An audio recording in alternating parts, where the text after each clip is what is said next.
ರಾಜ್ಯಕ್ಕೆ ಮುಂಗಾರು ಮಳೆ ಎಂಟ್ರಿಯಾಗಿದೆ. ವರುಣನ ಅಬ್ಬರಕ್ಕೆ ಈಗಾಗಲೇ ಜನಜೀವನ ಅಸ್ತವ್ಯಸ್ತವಾಗ್ತಾ ಇದೆ.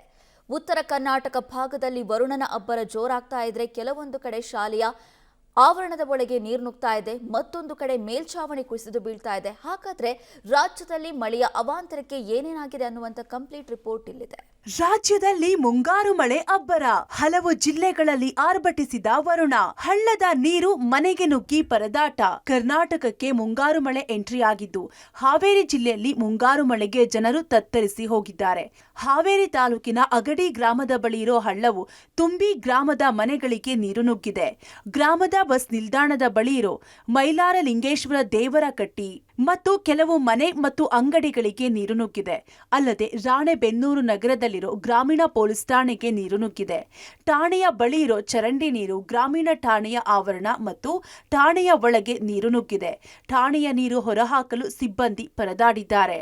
ಹುಬ್ಬಳ್ಳಿಯಲ್ಲಿ ಅಬ್ಬರಿಸಿದ ವರುಣ, ಪ್ರಹ್ಲಾದ್ ಜೋಶಿ ಕಚೇರಿ ಬಳಿ ಮರ ಧರಶಾಹಿ. ಕಲಬುರಗಿಯಲ್ಲಿ ರಸ್ತೆ ಮೇಲೆ ನಿಂತ ಮಳೆ ನೀರು. ಹುಬ್ಬಳ್ಳಿಯಲ್ಲಿ 1 ಗಂಟೆಗೂ ಹೆಚ್ಚು ಕಾಲ ಸುರಿದ ಮಳೆಗೆ ಅವಾಂತರ ಸೃಷ್ಟಿಯಾಗಿದೆ. ಕೇಂದ್ರ ಸಚಿವ ಪ್ರಹ್ಲಾದ್ ಜೋಶಿ ಕಚೇರಿ ಆವರಣದಲ್ಲಿ ಬೃಹತ್ ಮರ ಧರೆಗುರುಳಿದೆ. ಹುಬ್ಬಳ್ಳಿಯ ಚಿಟಗುಪ್ಪಿ ಆಸ್ಪತ್ರೆ ಬಳಿ ಇರುವ ಕೇಂದ್ರ ಸಚಿವರ ಕಚೇರಿಯ ಆವರಣದಲ್ಲಿ ಘಟನೆ ನಡೆದಿದೆ. ದ್ವಿಚಕ್ರ ವಾಹನಗಳ ಮೇಲೆ ಮರ ಬಿದ್ದಿದ್ದು ಅದೃಷ್ಟವಶಾತ್ ಯಾವುದೇ ಪ್ರಾಣಹಾನಿಯಾಗಿಲ್ಲ. ಅನೇಕ ತಗ್ಗು ಪ್ರದೇಶದಲ್ಲಿನ ರಸ್ತೆಗಳು ಅಂಡರ್ ಬ್ರಿಡ್ಜ್ ಜಲಾವೃತವಾಗಿದೆ. ದಾಜಿಬಾನಪೇಟೆ ಸೇರಿದಂತೆ ಅನೇಕ ಕಡೆ ರಸ್ತೆಗಳು ಜಲಾವೃತವಾಗಿವೆ. ಇನ್ನು ಕಲಬುರಗಿ ಜಿಲ್ಲೆಯ ಹಲವೆಡೆಯೂ ಧಾರಾಕಾರ ಮಳೆಯಾಗಿದೆ. ಸೇಡಂನ ಮುಖ್ಯ ರಸ್ತೆಯಲ್ಲಿ ಮಳೆ ನೀರು ನಿಂತಿದ್ದು ವಾಹನ ಸವಾರರು ಪರದಾಡಿದ್ದಾರೆ. ಗದಗದಲ್ಲೂ ಮುಂಗಾರು ಮಳೆ, ರೈತರ ಮೊಗದಲ್ಲಿ ಕಳೆ. ಮಳೆ ನೀರಿನಿಂದ ತಿಲಕ್ ಪಾರ್ಕ್ ರಸ್ತೆ ಜಲಾವೃತ, ಚರಂಡಿ ತುಂಬಿ ರಸ್ತೆ ಮೇಲೆ ಹರಿದ ಕಲುಷಿತ ನೀರು. ಗದಗ ಜಿಲ್ಲೆಯ ಹಲವೆಡೆ ಭಾರೀ ಮಳೆಯಾಗಿದೆ. ಗದಗ ನಗರದ ಅನೇಕ ರಸ್ತೆಗಳು ಕೆರೆಯಂತಾಗಿವೆ. ಈ ಮಳೆಯಿಂದ ಬೀದಿ ಬದಿ ವ್ಯಾಪಾರಸ್ಥರು, ವಾಹನ ಸವಾರರು, ಪಾದಚಾರಿಗಳಿಗೆ ತೊಂದರೆಯಾದರೆ ರೈತರ ಮೊಗದಲ್ಲಿ ಮಂದಹಾಸ ಮೂಡಿಸಿದೆ. ಮಳೆ ನೀರಿನಿಂದ ಗದಗ ನಗರದ ತಿಲಕ್ ಪಾರ್ಕ್ ರಸ್ತೆ ಜಲಾವೃತವಾಗಿದೆ. ಚರಂಡಿಗಳು ತುಂಬಿ ರಸ್ತೆ ಮೇಲೆ ಕಲುಷಿತ ನೀರು ಹರಿದಿದೆ. ಚರಂಡಿಗಳನ್ನು ಸ್ವಚ್ಛಗೊಳಿಸದಿದ್ದಕ್ಕೆ ರಸ್ತೆಗಳು ಬ್ಲಾಕ್ ಆಗಿವೆ ಎಂದು ಸ್ಥಳೀಯರು ಆಕ್ರೋಶ ವ್ಯಕ್ತಪಡಿಸಿದ್ದಾರೆ. ಬಿಸಿಲಿಗೆ ಬೆಂದ ಬಾಗಲಕೋಟೆಗೆ ತಂಪೆರೆದ ವರುಣ, ರಸ್ತೆ ಜಲಾವೃತವಾದ ಹಿನ್ನೆಲೆ ವಾಹನ ಸಂಚಾರಕ್ಕೆ ಅಡಚಣೆ. ದಾವಣಗೆರೆ ರೈತರ ಮೊಗದಲ್ಲಿ ನಗು ಮೂಡಿಸಿದ ಮಳೆ. ಬಾಗಲಕೋಟೆಯಲ್ಲಿಯೂ ಧಾರಾಕಾರ ಮಳೆಯಾಗಿದೆ. ನಿರಂತರ ಮಳೆಗೆ ಬಾಗಲಕೋಟೆಯ ನವನಗರದ ರಸ್ತೆಗಳು ಜಲಾವೃತಗೊಂಡಿದ್ದು ವಾಹನ ಸವಾರರು ಪರದಾಡಿದ್ದಾರೆ.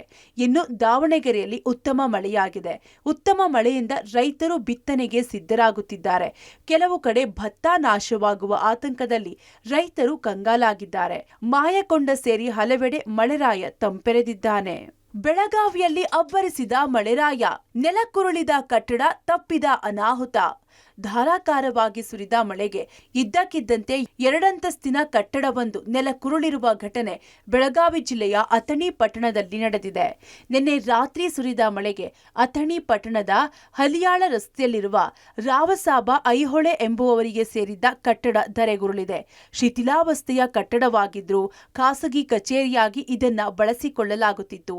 ಕಟ್ಟಡ ಬೀಳುವ ಸಂದರ್ಭದಲ್ಲಿ ಯಾರೂ ಇರದ ಕಾರಣ ಭಾರೀ ಅನಾಹುತ ತಪ್ಪಿದಂತಾಗಿದೆ.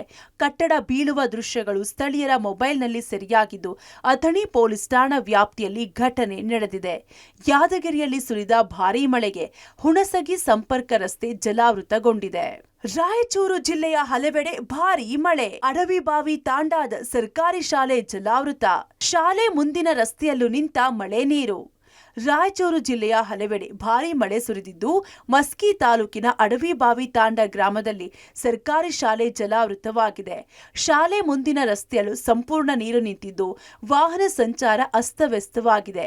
ಮಳೆ ಬಂದಾಗಲೆಲ್ಲ ಶಾಲೆಗೆ ಹೋಗಲು ವಿದ್ಯಾರ್ಥಿಗಳು ಪರದಾಡುವ ಪರಿಸ್ಥಿತಿ ಇದೆ. ಸಮಸ್ಯೆ ಕುರಿತು ಮಸ್ಕಿ ಕ್ಷೇತ್ರದ ಶಾಸಕ ಬಸನಗೌಡ ತುರ್ವಿಹಾಳ ಗಮನಕ್ಕೆ ತಂದರೂ ಪ್ರಯೋಜನವಾಗಿಲ್ಲ ಅಂತ ಪೋಷಕರು ಆಕ್ರೋಶ ಹೊರಹಾಕಿದ್ದಾರೆ. ಸೋರುತಿಹುದು ಸರ್ಕಾರಿ ಆಸ್ಪತ್ರೆ ಮಾಳಿಗೆ. ಎನ್ನಾರ್ಪುರ ತಾಲೂಕು ಆಸ್ಪತ್ರೆಯಲ್ಲಿ ಅವ್ಯವಸ್ಥೆ.